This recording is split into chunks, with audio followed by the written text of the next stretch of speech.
أعوذ بالله من الشيطان الرجيم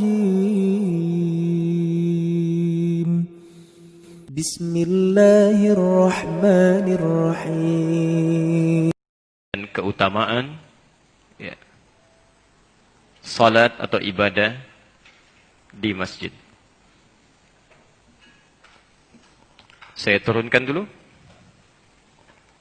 Ada setidaknya 4 keutamaan yang disebutkan oleh Nabi SAW dalam hadis yang tadi kita bacakan, ya, baik itu di Al-Bukhari nomor hadis 279 ataupun di hadis Muslim nomor hadis 131 dan di sini di posisi nomor hadis yang ke-10. Keutamaan salat di masjid atau ibadah di masjid. Pertama, saya turunkan sebelah kanan dulu. Mohon izin kalau tidak terlihat, insya Allah tidak saya hapus ya. Anda bisa lihat kemudian. Yang pertama, keutamaan salat di masjid itu bisa menghadirkan pahala-pahala 1 lebih dari 20 derajat kebaikan, lebih dari, nanti kita akan bahas kalimatnya menggunakan bid'atun, bid'ah wa ishrina, pakai dad bukan pakai dal ya. Ya. Kemudian yang kedua, langkahnya yang dilakukan bisa 1 mengangkat derajat atau menghadirkan keutamaan. Nanti kita akan bahas apa yang dimaksud dengan ini. Juga selanjutnya bisa menggugurkan dosa. Ini belum sampai di masjid. Ya. Pahala ketiga, saat masuk masjid, ya, saat masuk masjid, sudah diberikan pahala senilai solat. Padahal solatnya belum dikerjakan. Nanti kita lihat, pahala senilai solat. Dan yang keempat, mendapatkan pujian dari malaikat. Ya, mendapatkan pujian dari malaikat yang langsung oleh Nabi sendiri ditafsirkan maknanya. Bisa berarti rahmat. Kemudian selanjutnya ampunan dosa. Kemudian yang ketiga, peluang diterima taubat. Nanti kita akan bahas satu persatu. Sekarang perhatikan ya. Keutamaan ibadah di masjid itu paling minimal, saya ulangi, paling minimal setidaknya bisa menghasilkan 4 kemuliaan ini. Ya, padahal salatnya belum ditunaikan. Ya, bisa menghasilkan 4 kemuliaan ini. Karena itulah kemudian Nabi SAW sangat menekankan umatnya, terkhusus bagi lelaki, ya, bagi lelaki untuk bisa memaksimalkan salatnya atau ibadahnya di masjid demi meraih keutamaan-keutamaan yang dimaksudkan. Jadi bukan sekedar ke masjid yang diinginkan, tapi ada sesuatu yang besar di situ yang saking diinginkannya oleh Nabi, setiap umatnya masih dapat. Jadi ketika Anda diminta ke masjid, sebetulnya yang butuh bukan Nabi. Anda nggak ke masjid pun Nabi nggak akan rugi. Anda tidak ke masjid, Allah tidak akan rugi dan tidak akan menjatuhkan atau menurunkan status Allah sebagai Tuhan. Tidak. Allah tetap Rabb. Yang butuh ternyata kita. Karena itulah kemudian Nabi sangat menegaskan, setiap ada kesempatan, tunaikan di masjid. Tunaikan di masjid. Ini diantara rahasianya. Baik, ini sesungguhnya berlaku umum, baik lelaki ataupun perempuan, namun lebih ditekankan pada laki-laki karena perempuan memiliki keterbatasan dalam beberapa hal aktivitasnya. Ya, bisa terjadi bahwa dari sisi keberangkatannya ke masjid belum terjamin keamanannya, ya, bisa terjadi gangguan di jalan, fitnah.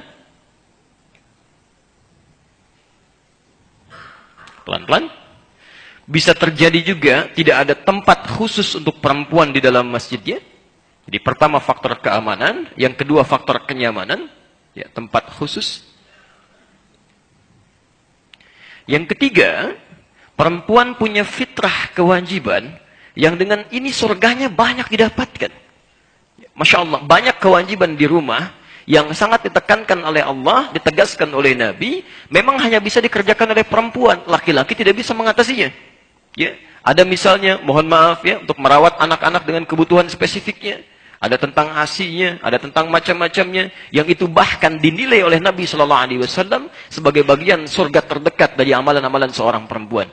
Ya, ada kewajiban ya di rumah yang menjadikan ini lebih prioritas dibandingkan berangkat ke masjid.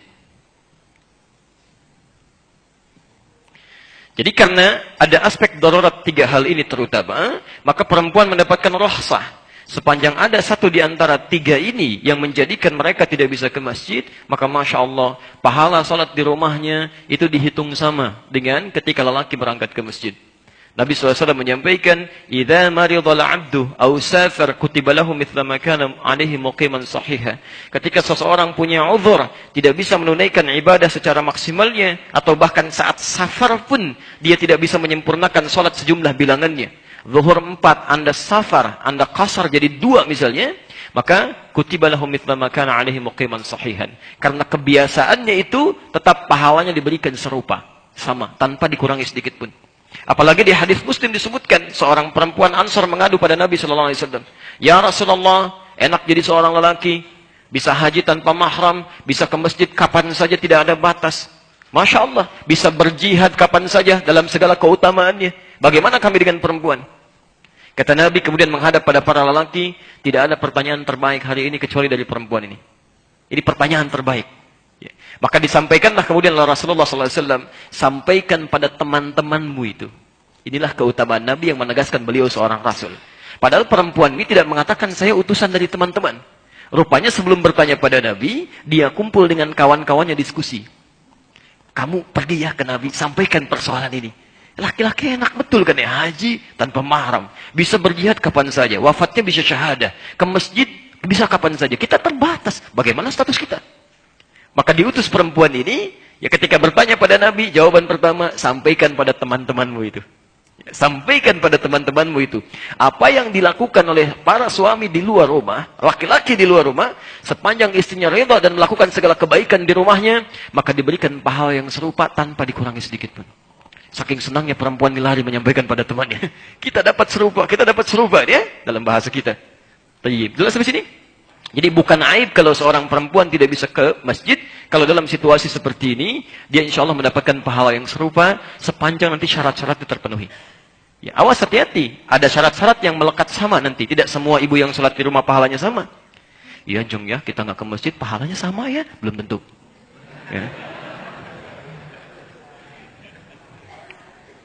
Awas. Ada syarat-syarat yang sama nanti kita akan lihat. Ya. Nanti pun saat bapak ke masjid, saat di perempuan yang nggak bisa ke masjid, ada nanti masalah yang orang rumah yang kita mohonkan di masjid. Itu sering gagal di situ. Sering tidak dikerjakan, sayang. Nanti salah satu fungsinya laki-laki ke masjid, karena nanti ada persoalan-persoalan di rumah yang bisa dimohonkan oleh yang bersangkutan kepada Allah sebagai perwakilan keluarganya. Ini jarang digunakan. Antum kalau ke masjid, kenapa berdoa untuk sendiri aja? Kenapa nggak dibawa persoalan di rumah? Persoalan yang dihadapi istrinya, anak-anaknya, macam-macamnya, tumpahkan di masjid. Anda misalnya punya kebutuhan, misal si fulan, tujuan kita untuk misalnya ada yang harus kita temukan, minta sesuatu dari dia. Ada Pak Tono misalnya punya sesuatu, kita mau minta. Lebih cepat mana diberikan? Apakah Anda telepon atau datang ke rumahnya? Datang ke rumahnya, sampaikan hajatnya, lebih besar peluangnya. Apalagi dengan Allah yang tidak bisa disamakan dengan makhluk. Allah punya segalanya. Allah hadir segala keadaannya. Anda belum datang saya diberikan pahalanya. Apalagi datang ke tempatnya. Karena itulah nanti kita akan lihat bagaimana cara mendapatkan kemuliaan yang dimaksudkan. Taib, maaf, jelas sampai sini dulu? Alhamdulillah. Untuk mendapatkan semua hal ini, apakah otomatis ketika seorang berangkat ke masjid mutlak bisa mendapatkan ini? Awas hati-hati, jangan ngarang. Ya. Teruskan hadisnya. Tidak langsung setiap yang berangkat ke masjid bisa mendapatkan 4 keutamaan tadi, ya, kecuali ada beberapa turunan syarat yang harus dilakukan. Awas, tolong fokus dengan ini ya, karena kita insya Allah akan lebih sering ke masjid, gitu kan? Untuk yang laki-laki. Kalau antum tidak dapatkan syarat ini, rugi. Sudah berapa kali ke masjid, jangan-jangan satu di antara syarat ini tidak dilakukan. Satu.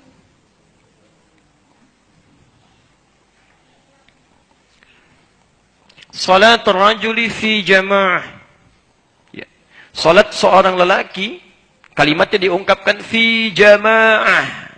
Tadi kita uraikan sebelum maghrib, di masjid, tapi menggunakan kata jamaah.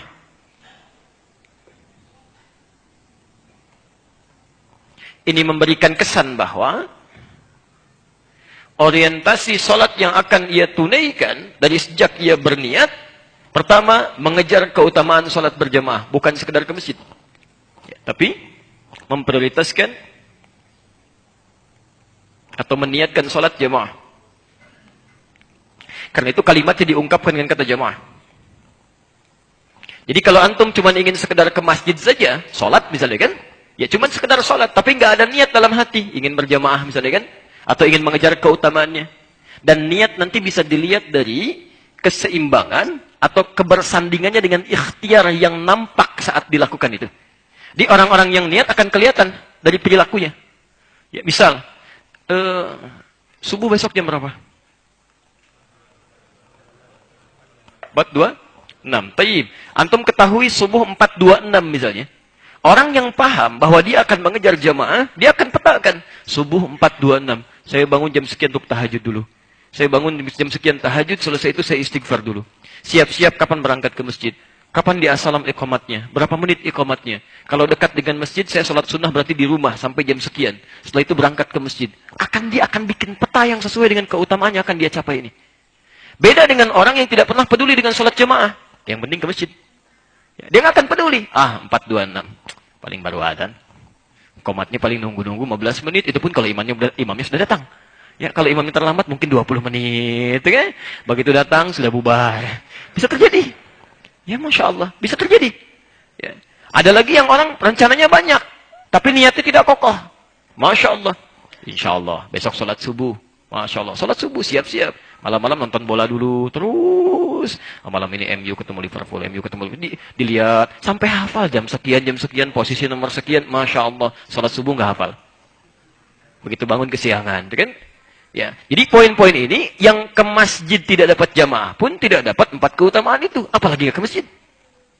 Jelas ya? Baik, ini bagian pertama. Jadi orang-orang yang memang berniat berjamaah, ya, dia siapkan untuk ke masjid, tidak hanya sekedar datang, tapi dia maksimalkan untuk kepentingan sholat jamaahnya. 2. Baru 1 ya. Mohon biasakan Bu ya, Pak, kalau orang dewasa, insya Allah orang tua sudah mulai bisa membiasakan yang balik-balik gitu kan, kita semua, insya Allah kita bisa tangkap. Yang saya mohon ini saya lihat ada adinda kita, anak-anak kita datang, yang dibawa yang macam-macam, Masya Allah. Dan zaman Nabi sudah ada yang seperti itu. Ada yang dibawa anak-anaknya, ada yang Ibnu Abbas kemudian dibiarkan, ada yang merangkak, Al-Hasan wal Husain. Tapi orang tua mereka juga menyiapkan anak-anaknya untuk memahami fikih masjid. Kami sekarang sudah siapkan tuh di Alisan PTM itu. Jadi anak-anak saat belajar di masjid, itu ada salah satu pendidikan fikih masjid. Di pertama datang gurunya diminta membiarkan. Biarin aja suruh masuk ke masjid. Nanti dilihat kaki mana yang masuk. Ngapain di masjid. Dari situ baru dievaluasi, dipelajari. Oh, ini kebiasaan anak-anak. Dirumuskan dan pelajaran sesuai dengan dunia mereka. Begitu masuk kaki kanannya, apa yang dilakukan? Sebelah mana mereka sholat? Dibuat saf. Dan mereka gembira dengan itu. Dimulai dari 10 orang, sekarang 60 orang. Ya, datang, sholat maghrib. Misalnya sekarang adzan maghrib, misal. Jam 6 lewat 16. Setengah 6 mereka sudah mulai ke masjid. Ya, bawa tas itu gendongan. Selesai sholat, kemudian pada baca Quran. Pada belajar menghafal, belajar sirah. Isanya jamaah lagi. Ba'da Isya mengulang hafalan Qurannya lagi. Baru pulang 8:30. Jadi kalau antum misalnya, dan mereka ngerjain PR, itu Masya Allah, ada PR pun tetap ke masjid, ngerjain PR di masjid. Bisa nggak Anda bayangkan, kalau ada anak usia 4-5 tahun, adzan jam 6 lewat 16 sore, dia datang 5:30. Jadi kalau Anda usianya 40 tahun, 50 tahun, baru datang ke masjid pas azan, Anda kalah sama anak usia 4 tahun. Habis sholat Anda nggak itikaf, Anda masih kalah sama anak usia 4-5 tahun. Anda nggak menghafal Quran, kalah juga sama anak usia 4-5 tahun. Anda maghrib ke masjid, Isya nggak ke masjid, kalah juga sama anak usia 4-5 tahun. Ba'da Isya Anda tidak merenungi diri, masih kalah juga sama anak usia 4-5 tahun. Anak 4-5 tahun sudah melakukan amalan tadi. Anda dikasih 40 tahun, 50 tahun, sampai hari ini masih menunda. Anda butuh berapa tahun lagi? Hari waktu-waktu kerja, Anda sibuk. Waktu libur, Anda liburan. Masya Allah gitu kan, kapan digunakan untuk mendekat kepada Allah? Ya, siang-siang Anda sibuk, malam-malam Anda tidur, bangun malam nonton bola gitu kan. Cita-cita masuk surga, luar biasa. Masya Allah. Ya, coba perbaiki diri ya, mumpung masih hidup. Kalau sudah meninggal nggak ada waktunya gitu ya. Ayo, dan kapan saja kita bisa pulang? Ya, kapan saja kita bisa pulang. Jadi bertakwalah pada Allah Subhanahu Wa Taala. Pulang dari sini bikin rencana kehidupan. Keluar dari sini siapkan. Ya, kalau bisa begini, kalau bisa, teman-teman maaf saya mau tanya, ingin masuk surga? Surga yang mana? Coba baca dulu, jangan-jangan nggak pernah baca ya tentang surga. Gitu kan? Keluarkan surga Firdaus dan turunannya, itu tingkatannya. Kan ada 4 jenis surga. Surga bersama Rasulullah SAW. Gitu kan? Kemudian surga yang di taman surga. Ketiga surga seluas langit dan bumi. Yang keempat surga biasa yang nggak disebutkan keistimewaannya, tapi sangat indah di dalamnya. Antum mau masuk yang mana? Setiap tingkatan ini dari Aden sampai dengan Firdaus, tingkat paling tinggi. Ada semua. Kenapa nggak Anda keluarkan? Misal, karakteristik penghuni taman surga Firdaus. Keluarkan amalan-amalannya di Quran surah ke-23 ayat 1 sampai 11 itu. Turunkan, lalu buat itu jadi di rumah. Oh, ini penghuni surga taman Firdaus ini. Salatnya khusyuk, ditunaikan berjamaah, kata-katanya bermanfaat, menghindari tayangan-tayangan yang tidak bagus, kemudian zakat boleh ditunaikan, menjaga kehormatan dirinya, jaga di rumah, tekuni itu, dan bermohonlah berdoa kepada Allah Subhanahu wa taala. Ya Allah, kami sudah berikhtiar ya Allah untuk bisa seperti ini. Mohon anugerahkan kenikmatan surga yang telah Engkau janjikan. Minta, minta, minta. Salat berjamaah dibaca lagi. Itu yang terbaik. Ingin jadi penghuni surga, taman surga, keluarkan amalannya. Di Quran surah 51 itu, ayat 15 sampai dengan 23. Keluarkan. Kanu qalila minal laili ma yahja'un. Mereka itu sedikit tidurnya, banyak tahajudnya malam. Antum bangun. Wabil ashari hum yastaghfirun. Menjelang fajar mereka banyak istighfar. Taman surga. Keluarkan prototipenya, tunaikan di rumah. Itu caranya. Ya. Taman surga Firdaus, sedikit tidur. Pengen ke surga Firdaus, sedikit-sedikit tidur. Nggak akan nyambung. Nanti keluarin. Ya. Dari situ baru kemudian kita tahapkan apa yang kurang sekarang. Evaluasi, evaluasi, evaluasi. Maksimal kita dapatkan. Jelas ya? Tanya. Jelas? Halo? Alhamdulillah. Saya teruskan dulu ya. Ini syarat yang pertama. Di salat rajul fi jama'atin. Yang pertama, kalau seseorang bisa berorientasi salatnya berjamaah, maka tazidu ala salati fi suqi wa baiti. Maka baru niat jamaah saja, baru niat nih. Ini belum berangkat. Ya. Baru niat sholat di masjid dan mengejar keutamaan jamaah, maka pahalanya oleh Allah, kemudian melalui lisan Nabi sampaikan, itu lebih daripada sholat yang pernah dia tunaikan, baik di kantornya. Ya. Saya tuliskan pasar atau pusat bisnis lah lebih tepatnya ya. Bisa terjemahkan dengan kantor, dengan macam-macam. Karena dulu pusat bisnis orang-orang Arab itu di pasarnya. Jelas ya? Jangan dipahami kalau disebutkan suk, pasar-pasar yang klasik misalnya. Ya bisa mall, bisa macam-macam itu aswak. Suk. Bisa juga di rumahnya, wabaiti, rumah. Jadi keutamaan pertama, Allah berikan pahala ganda. Lebih banyak daripada apa yang pernah dikerjakan sebelumnya. Padahal belum sholat. Belum sholat. Dan tidak sedikit yang terjadi begitu berangkat meninggal. Bisa. Bisa Masya Allah. Itu paling nikmat itu. Begitu taubat kepada Allah, Masya Allah kan. Berniat sholat, siap-siap, berangkat, tengah jalan meninggal. Itu luar biasa. Itu pahalanya banyak sekali. Paling enak kan begitu. Ada dosa, diampuni oleh Allah. Begitu keluar dari masjid, misalnya meninggal dunia. Tenang, masuk surga. Mau begitu? Sebentar lagi ya, di pas keluar. Nah, ini masih kita belajar ya. Tapi kita kan nggak bisa milih. Nggak bisa milih, bisa saat ta'lim, bisa macam-macam gitu ya. Baik. Teruskan dulu, bismillah. Baik. Berapa pahala banyak itu? Yang lebih daripada sholat sendiriannya. Ataupun sholat di rumahnya. Atau di pasarnya. Ingat ya. Ingat betul ini. Lebih daripada sholat yang ditunaikan. Baik itu di pusat bisnisnya. Ataupun di rumahnya. Karena kalimat ini diikutkan dengan kata jamaah. Artinya sekalipun antum pernah sholat jamaah di rumah. Ataupun sholat berjamaah di kantor. Tapi bukan di masjid. Tidak akan dapat keutamaan ini. Jadi kalau antum sholatnya di rumah walaupun berjamaah, padahal bisa ke masjid, memilih sholat di rumah, atau memilih sholat di kantor, antum tidak akan dapat 4 keutamaan ini. Karena ini hanya dikhususkan kepada orang yang berangkat ke masjid. Jelas di sini? Tayyib. Bid'an wa 20 darajah. Bid'an. Kalau disifati jadi bid'atun pakai dad. Kalau pakai dal itu dilarang. Ya, itu bid'ah yang disebutkan berbeda dari petunjuk Rasulullah SAW. Tapi kalau pakai dad, itu artinya sesuatu yang banyak. Bilangan antara 3 sampai 10. Antara 3 sampai 10. Lebih daripada 20, ya. Lebihnya itu antara 3 sampai 10. Jadi bisa 23, 24, 25, 26, 27, atau bahkan plus 10, 30. Ya, jelas di sini? Baik, kalau sholat berjamaah itu pahalanya berapa? 27 derajat kan? Salatul jama'ati afdalu min salatil fardhi bi 27 derajat. 27 derajat. Awas, hadis itu hadis yang berdiri sendiri. Asalnya belum berhubungan dengan masjid.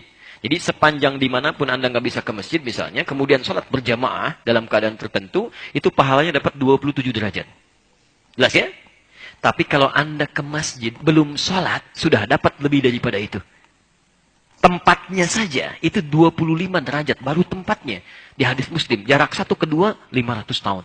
Dua ke tiga 500 tahun. Tiga ke empat 500 tahun. Empat ke lima 500 tahun. Sampai ke ujungnya. Jadi bukan cuma sekedar hitungan 1, 2, 3. Bukan. Satu keduanya 500 tahun. Jadi kalau satu kali Anda nggak ke masjid, ruginya luar biasa. Ruginya luar biasa. Ada 5 kesempatan dalam sehari paling minimal. Subuh, zuhur, asar, maghrib, isya. Kenapa nggak dimanfaatkan? Anda satu kali nggak berangkat, Anda kehilangan. Taruhlah 25 aja. Kali 5 berapa? Ayo cepat, 125. 125 kali 500. Gampang, banyak jawabannya. Begitu aja. Itu kalau susah ngitung banyak. Jadi kalau Anda tidak dapatkan dalam sehari ke masjid, Anda kehilangan. Tinggal hitung aja tuh. Setiap nggak berangkat sekali, 500 tahun. Dikalikan itu tadi. Setiap sekali itu. Setiap sekali. Ya, jadi 500 dikali 125 dikali 5 lagi. Jadi kalau sehari Anda nggak berangkat, hitung aja ruginya berapa. Dan cita-cita masuk surga. Ini poinnya. Ya. Teruskan dulu ya. Makanya hati-hati teman-teman sekalian. Ini dengan kalimat-kalimat motivasi begini. Sahabat-sahabat Nabi itu ngejar ke masjidnya luar biasa. Ngejar ke masjidnya. Ya. Misal Abdullah bin Abi Ummi Maktum. Ya, yang karena beliau diturunkan surah Abasa itu. Yang matanya tidak bisa melihat. Ya, pernah dengar Abdullah bin Abi Ummi Maktum? Taib. Sahabat mulia, jarak rumahnya jauh dari masjid. Masjid Nabinya pada saat itu masih sangat sederhana. Ya, alasnya bukan karpet seperti sekarang. Ya, hanya tanah-tanah biasa. Yang kalau panas kepanasan. Yang kalau hujan pasti bocor. Yang kalau sholat sujud pasti keningnya pasti penuh dengan tanah. Pernah Nabi sholat di hadis Muslim, hadis 27. Ketika salam di keningnya sudah kelihatan bekas-bekas tanah itu. Masya Allah, masih mau sholat selevel Nabi, sholat dalam keadaan masihnya bocor. Dan keningnya kotor, masih mau sholat di masjid. Atas-atasnya dari atap daun kurma. Itu Masya Allah. Satu kali beliau ini berkata pada Rasulullah, ya Rasulullah, Ali ya Rahsa. Ya Rasulullah, boleh nggak saya dapat keringanan? Jadi beliau ini selalu intikaf zuhur ke asar, maghrib ke isya. Cuman subuh terlampau jauh, nginep nggak mungkin di masjid. Hanya pulang ke rumah, sementara mata nggak bisa lihat. Penuntun sulit ditemukan. Apa kata Nabi? Atasma'ul adzan. Apakah Anda masih mendengar adzan? Kata beliau, bala, ya saya dengar adzan. Lihat kalimatnya. Nabi tidak melarang, tapi memberikan kesan yang sangat indah. Lihat kalimatnya. Madum tatasma'ul adzan fa'addiha fil masjid. Selama masih terdengar adzan, tunaikan ke masjid. Perhatikan cara membaca sahabat dengan cara membaca kita. Lalu ikutkan pada cara membaca sahabat. Ada rahasia besar yang dibaca oleh sahabat. Setiap Nabi menuntut sesuatu dikerjakan dengan maksimal, itu tandanya ada pahala besar di situ. Jadi begitu Abdullah bin Abi Ummi Maktum ini mendengar, tetap tunaikan di masjid selama dengar adzan, beliau menangkap, oh berarti ada pahala lain di sini nih. Yang harus saya kejar. Caranya begitu. Bukan langsung disimpulkan sesuatu terjadi. Ya, coba Anda deh ya, dalam keadaan nggak bisa lihat, jarak rumah jauh ke masjid, ya kurang lebih sekitar 500 meter sampai dengan 1 kilo, misalkan, mata nggak bisa lihat, masjid keadaan seperti itu, masih disuruh ke masjid, bagaimana perasaan Anda? Halo? Jangan pakai perasaan, pakai iman. Kalau pakai perasaan, banyak nanti yang keluar. Ya Rasulullah, kok tega amat, si amat aja nggak begitu. Jangan bandingin sama si amat. Antum pengen surga, dia tidak, ya ambil yang surga yang baik. Ya, jadi tingkatkan di situ ketakwaan kita, baca pakai iman. Akhirnya apa yang terjadi? Kalau dikalkulasi sekarang misalnya subuh jam 4 misalnya, tadi lewat 26, Masya Allah, 2:30 sudah bergerak dari rumahnya. Berangkat, raba-raba jalan, sampai ke masjid. Yang kita tahu adzan subuh zaman Nabi siapa? Bilal bin Rabah. Sejak saat itu Abdullah bin Abi Ummi Maktum adzan subuh. Sampai di Ramadan 2 kali di adzan subuh itu. Ya. Adzan pertama untuk mengingatkan menjelang subuh, ya supaya siap-siap berhenti sahur. Adzan keduanya Bilal bin Rabah untuk menegaskan waktu subuh telah tiba. Tayyib, sampai sekarang di Madinah adzannya 2 kali untuk mengenang peristiwa itu. Bisa nggak kebayang? Ada seorang sahabat, ayat Quran saking mulianya turun. Ya, turun untuk menegaskan kemuliaan beliau. Kemudian lebih dekat ke surganya. Dekat dengan Nabi. Ahli masjid. Jarak rumah jauh ke masjid. Masjidnya cuma alas yang biasa-biasa saja. Ya, Tiang-tiangnya pelepah kurma, atasnya rumbai-rumbai daun kurma. Panas kepanasan, kalau hujan pasti bocor. Dan dingin kedinginan. Masih mau ke masjid sampai azan di masjid. Nah, Anda bukan sahabat Nabi. Ya kan? Belum dekat ke surga. Hisab masih menegangkan. Amalan berantakan. Gitu kan? Ayat Quran tidak turun pada Anda. Dan tidak menegaskan keutamaan Anda. Ya, Masya Allah, saking mulianya, Allah berikan segala kenikmatan. Dekat dengan masjid. Yang jauh ada kendaraannya. Masjidnya enak. Nyaman tinggalnya. Karpetnya mulus, bagus, ada AC-nya. Setiap kajian direkam, ustaznya datang sendiri. Kadang-kadang dikasih snack juga. Belum mau ke masjid juga. Anda mesti dikasih apa lagi? Sekali lagi, cita-cita masuk surga. Ini kan agak susah ini. Susah dipahami. Maunya apa sebetulnya? Ya. Yuk kita teruskan dulu sebentar. Ya. Bid'an wa ishrina darajah. Jadi orang-orang yang berniat ke masjid itu untuk ibadah. Kenapa Abdullah bin Abi Umi Maktum ingin segera ke masjid? Ternyata ini diantara rahasianya. Belum berangkat, pahala diberikan. Ya, belum berangkat, pahala diberikan. Satu bid'an wa ishrina darajah. Baik, syarat kedua. Syarat kedua. Wadzalika annahum idza tawadda'a fa ahsana al-wudhu. Dan ini hanya bisa diraih, ya, keutamaan tadi itu, pertama, pahala yang banyak, hanya bisa diraih, satu, jika menyempurnakan wudhu. Menyempurnakan wudhu, nah, sebelum berangkat ke masjid. Sebelum ke masjid. Awas, sudah mulai berkurang nih. Izin ya, mohon maaf. Kalau antum misalnya wudhunya di masjid, nggak wudhu di rumah, berarti pahala yang ini nggak dapet. Nggak pakai nggak dapet. Ya, makanya siapkan. Jadi dari rumah perbaiki. Ada yang bahkan mandi dulu, sempurnakan wudhunya gitu kan. Jadi kalau wudhunya di tempat, di masjidnya, yang ini nggak dapet. Tapi yang lainnya bisa dapat. Yang lain bisa dapat. Cuma keutamaan yang ini belum dapat. Karena syarat pertama kata Nabi, ini. Idza tawadda'a fa ahsanal wudhu. Dan kalimat wudhunya diungkapkan di hadis sebelum berangkat ke masjid. Jadi yang terbaik adalah sebelum ke masjid, coba wudhu dulu maksimalkan. Ya, maksimalkan. Dan kalau Anda wudhu pun, awas, jangan dikira ke surga itu mudah. Antum pengen dapat dunia, ada ujian dulu, ada training dulu, ada kerja keras dulu. Tiba-tiba ke surga pengen murah, belum tentu. Kenikmatannya lebih tinggi. Karena itu dibuat syarat yang ketat.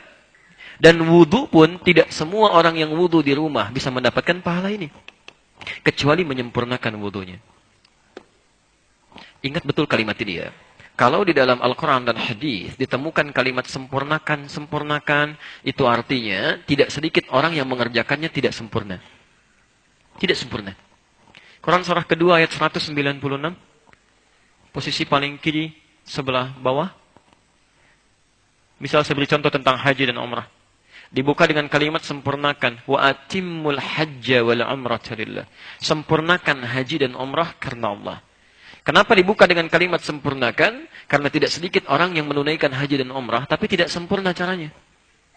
Dan tidak sedikit yang menunaikan bukan karena Allah. Tidak ikhlas maksudnya. Plus wudhu pun dibuka dengan kalimat sempurnakan. Lihat, Quran surah kelima ayat ke-6. Posisi paling kiri sebelah atas. Ya ayyuhalladzina amanu idza qumtum ilas shalah faghsilu wujuhakum. Hei orang-orang yang telah menyatakan dirinya beriman kepada Allah. Kalau Anda ingin salatnya sempurna, maka sempurnakan wudunya. Quran surah kelima ayat ke-6. Sempurnakan wudunya. Ada orang yang pernah salat ke masjid, tapi wudunya tidak sempurna, termasuk cara salatnya. Di Al-Bukhari nomor hadis 751, 757, di hadis Muslim nomor hadis 397. Babnya babul musifis shalah, bab tentang orang yang salat yang bermasalah. Diminta diulang oleh Nabi, ketika diajarkan oleh Nabi, lihat kalimatnya. Idza qumta ila shalah fa asbighul wudu. Kalau Anda ingin sempurna salatnya, sempurnakan dulu wudunya. Ya, jadi ada orang-orang yang diindikasikan dalam berwudu pun tidak sempurna. Di antaranya kalau orang wudu di rumah ingin mengejar ke masjid, karena saking buru-burunya kadang-kadang tidak sempurna wudunya. Cepat-cepat dikejar waktu, gitu kan? Pak, cepetan nih, sudah adzan. Oh iya. Ya kan? Semua dibasuh, air tidak sampai sikunya. Bahkan ada yang terbalik, kata Quran, tangan sampai siku. Yang ini, siku ke tangan. Begini kan? Ada yang begini. Itu terbalik. Kata Quran, tolong usap kepalanya. Ini rambutnya, gitu kan? Begitu sudah begini, peci nongol sedikit begini, utak. Jadi gitu kan. Padahal yang diminta kepalanya, bukan rambutnya. Tidak sempurna. Tidak sempurna. Ya sudah keliru gitu kan. Tapi jadi dari situ, cobalah berwudu dengan tenang dari rumah. Artinya punya persiapan waktu yang jelas. Ya, punya waktu. Jadi kalau Anda sholat subuhnya 4.26 adzan subuhnya, maka dari setengah 4 sudah bangun. Wudu yang baik, yang sempurnakan. Jadi ada ketenangan di situ. Ini adzan subuh 4.26, bangun 4.26. Itu iman standar namanya. Kuat enggak, lemah juga tidak. Ke kantor jam 8, datang jam 8. Itu standar. Ke kantor jam 8, datang jam 7. Anda hebat. Ya kan? Nah, itu yang harus kita maksimalkan. Saya nggak akan bicara ya, 4.26 baru bangun 6.24 misalnya kan. Nah, itu kan sudah keluar dari ketentuan. Tayyib. Nanti maksud saya, tolong pelajari bab wudu ya dengan baik. Sempurnakan dulu, belajar dengan baik, itu bahasan berbeda. Siapa yang mengajarkan fikih di sini? Bisa ambil yang paling ringan, Bulughul Maram misalnya, itu kan yang paling ringan. Ya, kalau ada bahasan Bulughul Maram, syarahnya Subulus Salam. Ya, syarahnya Subulus Salam. Itu yang paling standar, yang paling ringan. Kesananya nanti baru kitab-kitab yang primer. Babut Taharah itu ya. Baik. Kalau mau diperdalam nanti tentang airnya juga bisa dilihat. Air seperti apa yang bisa menyempurnakan wudu. Karena nggak semua air bisa dipakai untuk berwudu. Hati-hati ya. Baik. Artinya apa? Banyak hal yang harus kita pelajari. Itu poinnya. Dan jangan gunakan waktu pada hal yang tidak penting. Banyak waktu terbuang pada hal yang tidak penting. Ya, hal-hal yang bukan urusan kita. Ali bin Abi Thalib rahimahullah wajah pernah mengatakan, saya menjadi lebih tenang ketika saya tidak mengurus yang bukan urusan saya. Jadi yang menurut kita tidak penting, bukan bagian dari kehidupan kita, tinggalkan aja sudah, selesai. Yang kita anggap penting, itu yang kita konsentrasikan. Jelas di sini? Baik. Satu lagi ya. Di sini kita akhiri. Baik. Thumma atal masjida la yuridu illa shalah. Kemudian dia mulai berangkat ke masjid. Lihat fokus, pertama niat untuk jemaah.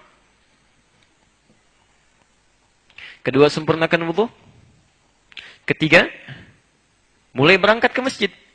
Ada ikhtiar. Berangkat, ikhtiar. Ini ikhtiar. Perhatikan. Awas, fokus ya. Ibadah yang baik tidak sekedar hanya merencanakan untuk ingin dikerjakan, tapi mesti bersanding dengan ikhtiar. Ini diantara kelemahan nih, ya, kelemahan umat Islam selalu punya keinginan, terutama pada ibadah-ibadah yang khusus, tapi nggak pernah dikerjakan karena tidak ada ikhtiar menyertai itu. Baik, Bapak Ibu ingin berhaji? Halo, ingin? Kalau cuma ingin, banyak yang ingin haji. Pernah nggak berikhtiar untuk mewujudkan keinginan itu? Pernah nggak nabung? Ya kan? Pernah nggak siap-siap? Pernah nggak bikin perencanaan kapan hajinya? Kalau nggak pernah ada ikhtiar, nggak akan pernah berangkat. Sampai kiamat kurang 2 hari, banyak yang begitu. Tapi nggak jadi-jadi, karena nggak pernah serius dalam mewujudkannya. Ya. Ada yang pengen banyak ingin masuk surga. Kalau semua ditanya ingin, semuanya ingin. Tapi tidak setiap yang ingin masuk surga punya persiapan amalan. Jelas di sini? Baik, maka kalau sudah siap, punya rencana yang bagus, mulai. Thumma atal masjidah. Kalimatnya menggunakan ata. Bukan zahaba, bukan ja'a. Kalau ada kata ata yu'ti, ita'an. Ya, isim masdarnya menggunakan kata ita. Ada yang namanya ita misalnya kan. Dari kata ata yu'ti, ita'an. Ata itu artinya sesuatu yang dilakukan dengan penuh ketulusan. Ketulusan. Ya. Makanya kalimat zakat di Quran selalu menggunakan kata turunan ita. Ya. Kalimat pertama, Quran surah kedua ayat 43. Posisi paling kanan di pertengahan.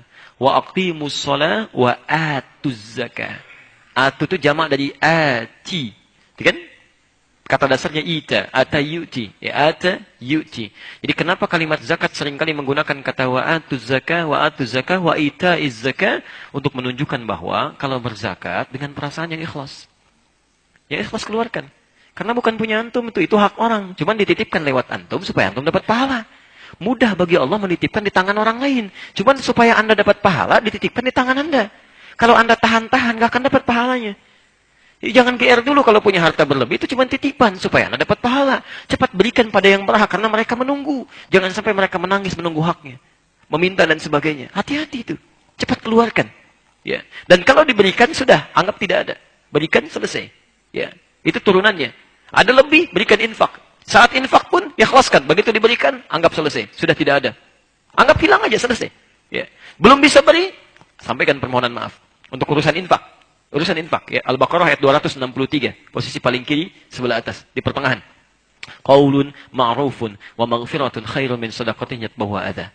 Kata-kata yang baik itu lebih mulia dibandingkan ngasih tapi dengan kata-kata yang tidak menyenangkan. Berikan aja. Kalau nggak bisa, mohon maaf ya, hari ini saya belum bisa memberi. Besok-besok insya Allah ya. Atau si fulan dulu barangkali lebih baik untuk didatangi hari ini. Itu lebih bagus. Thumma atal masjid la yuridu illa shalah. Ya, kemudian dia berniat tulus. Apa kadar ketulusannya? Di sini kita akhiri bahasan kita. La yuridu illa shalah. Ketulusannya diarahkan kepada ibadah yang utama. Dia tidak berniat apapun dalam ketulusannya kecuali untuk memprioritaskan sholatnya. Sholat.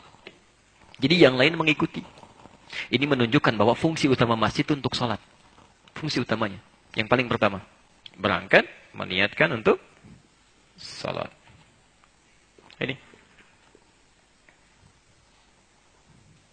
Antum waktu berangkat ke sini pengen taklim, pengen sholat. Udah mulai berbeda tuh ya. Awas, hati-hati gitu ya. Pertama sholat, nanti yang lain mengikuti. Biarkan untuk ibadah yang utama dulu. Yang lain pasti akan ikut. Otomatis, walaupun itu jadi motivasi. Pengen taklim jadi motivasi. Tapi niat pertama ada prioritas. Ini yang paling utama. Kejar dulu. Yang lain pasti akan ikut otomatis. Ya, antum kesini, insya Allah akan ikut bagian dari taklimnya. Biasanya begini, kalau yang prioritas diikuti, yang lainnya akan ikut nempel. Tapi kalau yang biasa-biasa diikuti, yang prioritas gak akan ikut nempel. Sama, dunia juga begitu. Dunia dikejar-kejar, akhirat belum tentu ikut. Tapi kalau akhirat dikejar-kejar, dunia pasti akan ikut. Silakan. Aqua, dunia bukan. Snack, dunia bukan. Dunia, antum ke masjid, sholat ikut taklim. Snack datang, aqua datang, teh manis datang, macam-macam datang. Dunia ikut. Sampai ada yang jualan dan macam-macam. Tapi kalau antum kejar dunia, belum tentu akhiratnya ikut. Makanya Ibnu Qayyim al-Jauziyah, Masya Allah, rahimahullah mengatakan, cara menyikapi dunia itu seperti bayangan. Jangan banyak dikejar-kejar. Silakan kejar bayangan, gak akan ketangkep tuh. Gak ada kerjaan, kejar lagi, gak akan ketangkep. Begitu dipegang pun gak akan tersentuh. Berbaliklah Anda, maka bayangan akan mengikuti. Berbalik, bayangan mengikuti.